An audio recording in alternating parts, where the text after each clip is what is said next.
안녕하세요. 김성길 목사와 함께하는 천국 이야기 5번째 시간이 되겠습니다. 지난 시간부터 천국의 역사, 7부작으로 이루어진 천국의 역사 중에 첫 번째 제1부 창세기 1장에서 2장, 창세기 1장과 2장을 통해서 계시된 천국 이야기를 시작하고 있습니다. 창세기 1장 천지창조, 2장 에덴 동산, 이 두 장을 통해서 계시된 천국의 주제 4가지를 살펴보게 됩니다. 그 첫 번째는 천지창조와 천국, 무슨 관계가 있을까요? 두 번째는 인간 창조와 인간과 천국, 무슨 관계가 있을까요? 세 번째는 에덴 동산과 천국, 네 번째는 에덴 동산은 어디에 있었을까 하는 내용을 정리하게 됩니다. 그 중에서 지난 시간에는 천지창조와 천국의 관계에 대해서 말씀을 드렸습니다. 하나님이 왜 천지와 만물을 창조하셨을까요? 의미 없이 지었을까요? 우연히 존재할까요? 아닙니다. 이미 말씀드린 바와 같이 창세 전에 그리스도 안에서 세우신 아름다운 계획을 실현하기 위해서, 그것을 시작하기 위해서 시작한 것이 바로 천지 만물을 창조하신 것입니다. 하나님의 계획이 무엇입니까? 하나님을 닮은 그의 자녀들을 창조하시고 그들이 생육 번성해서 마침내 하나님의 나라에서 영원히 함께 영생을 누리게 하시기 위해서 하나님은 계획을 세우신 것입니다. 이것을 하나님의 영생에 대한 계획이다, 이렇게 말씀을 하게 되는 것이에요. 이 일을 위해서 하나님이 창세기 1장 천지창조를 하셨습니다. 그리고 이것은 진행이 돼서 계시록 21장에서 완성되어 우리 가운데 임하게 되는 것이죠. 그래서 하나님의 형상을 가진 그분의 자녀들이, 예수 그리스도로 피로 거듭난 주의 백성들이 하나님의 나라에서 영생하게 되는 이것을 위해서 천지창조가 이루어졌습니다. 자, 그러면 이제 이 시간에는 두 번째 이야기로 인간과 천국에 대해서 말씀을 나누려고 합니다.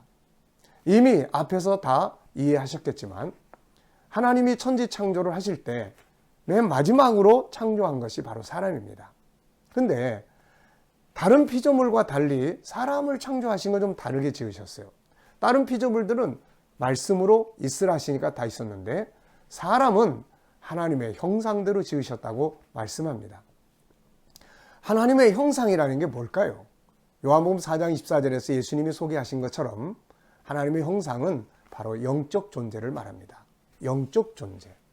그래서 하나님을 닮은 거죠. 인간이 하나님으로부터 받은 최고의 선물은 전능하신 그분의 형상을 우리가 받았다는 것입니다. 그래서 우리는 하나님을 닮은 존재고 하나님의 자녀들입니다. 그러니까 하나님이 우리를 왜 지으셨을까요? 하나님과 함께 영원히 살기 위해서 우리를 창조하셨어요. 그래서 하나님은 우리를 지으신 다음에 이 땅의 복을 주실 뿐만 아니라 궁극적으로는 하늘의 복, 에베소 1장 3절에 보면 하늘의 복을 우리에게 주셨다고 말씀을 하고 있어요. 그래서 우리 인간들은 모두가 다 하늘의 나라와 영원한 영생의 복을 얻기 위해서 이 땅에서 존재하는 것입니다. 그런데 놀랍게도 우리 인간은 이 복에 대한 사모하는 본능이 우리 안에 들어 있습니다. 전도서 3장 11절에 있는 것처럼 바로 하나님은 사람에게 영혼을 사모하는 마음을 주셨다, 이렇게 기록을 하고 있습니다. 이 영혼을 사모하는 마음, 이것이 우리 안에 있기 때문에 인간은 현실에 만족하지 못하고 더 좋은 것, 더 좋은 것, 영원한 것, 영원한 나라, 가장 아름다운 곳, 천국을 찾아가고 있는 것입니다. 이게 인간의 본능입니다. 특별히 우리 인간은 영생이라는 것을 자기도 본능적으로 인식하고 있기 때문에 죽으면 끝난다 생각하지 않습니다.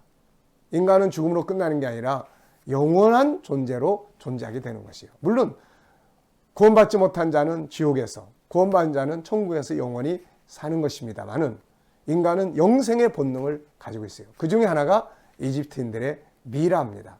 이 미라는 영생에 대한 본능 때문에 만들어진 것들입니다. 이제 한번 이집트의 미이라들을 한번 보시면서 영생에 대한 인간의 본능이 얼마나 강한지 한번 살펴보도록 하겠습니다. 인간은 영생에 대한 본능을 가지고 있습니다. 이것을 가장 잘 보여주고 있는 것이 이집트인들이 만드는 미라입니다. 이 속에는 영생을 향한 인간의 본능이 잘 나타나고 있습니다. 고대 이집트인의 어떤 내세관은 어떤 모습일까요? 예, 고대라 하면은 역사적으로 약 4,600년 전 시대로 거슬러 올라가야 되는데요. 이제 고대 그 역사는 피라미드에 이제 기록이 돼 있죠. 그래서 어떤 역사적인 기록으로 볼 때에 최초로 피라미드를 만든 사람을 고왕국 시대의 3왕조 조세로 왕이라고 합니다. 이 사람은 자기 자신의 무덤을 이제 최초로 만든 사람인데요. 최초의 피라미드의 창시자라고도 이야기합니다. 그 사람은 자기 자신의 그 사후 세계를 살아생계를 준비하기 위해서 저 멀리 그 바벨론, 지금의 이라크에서 그 유명한 건축학자 이모테베라는 사람을 초청을 하게 됩니다. 그리고 그 사람을 통해서 최초의 피라미드를 건설하게 되죠. 그리고 이제 사왕조 시대로 넘어오면은 지금 기자 지구에 있는 세 개의 거대한 피라미드가 이제 세워지게 되는데요. 그 중에서도 제일 큰 피라미드를 쿠푸왕의 피라미드라 이야기합니다. 일명 대피라미드라고 하지요. 이 쿠푸왕 시대가 오면은 이제 내세관이 또 바뀝니다. 그러면서 이 피라미드 주변에 큰 배들을 묻어놨는데 그 배들이 이제 최근에 발굴이 됐죠. 그래서 그런 것들을 연구해 볼 때에 내세관이 이제 배를 타고 천국에 가보자라는 그러한 생각으로 바뀌게 되지요. 왜냐하면 계단 걸어서 천국 가기 너무 힘들다라고 하는 단순한 그런 생각이 이제는 바뀌어서 좀 더 편안하게 내세에 도달해보자라는 뜻이 되겠습니다. 고대 사람들은 지금 현재 우리 크리스찬들의 어떤 그 내세관과 비슷한 면을 가지고 있었습니다. 고대 사람들은 이미 영혼이 있다는 것을 믿었고요. 그리고 정신도 인간에게 있다라고 그들이 믿었습니다. 그래서 그 영적인 것을 라라고 하고요.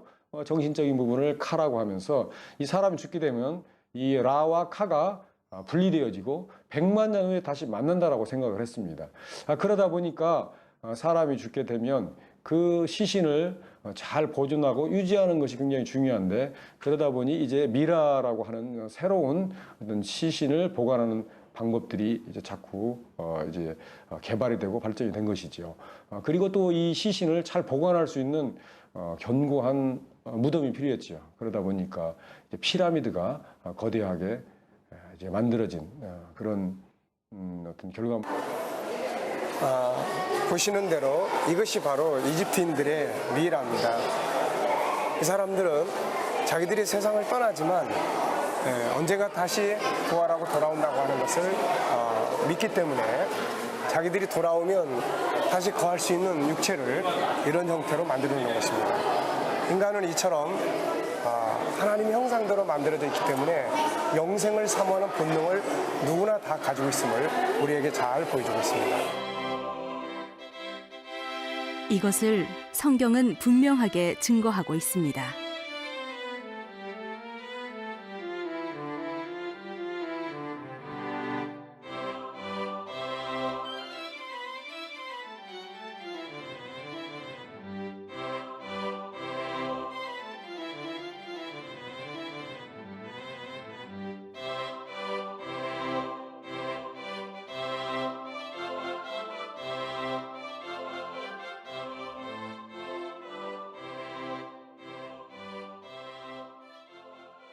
잘 보셨습니까? 사람은 죽어서 끝나는 존재가 아닙니다. 인간은 이것을 본능적으로 다 알고 있습니다. 저와 여러분들이 영원한 생명으로 존재한다는 것, 이것이 희망이고 소망이 아닐까요? 오늘도 하나님이 우리에게 주신 영원한 생명의 본능을 가지고 하나님의 나라를 사모하고 영생을 사모하면서 오늘도 희망을 가지고 세상을 승리할 수 있게 되시기를 바랍니다. 오늘의 말씀은 여기서 마치도록 하겠습니다. 감사합니다.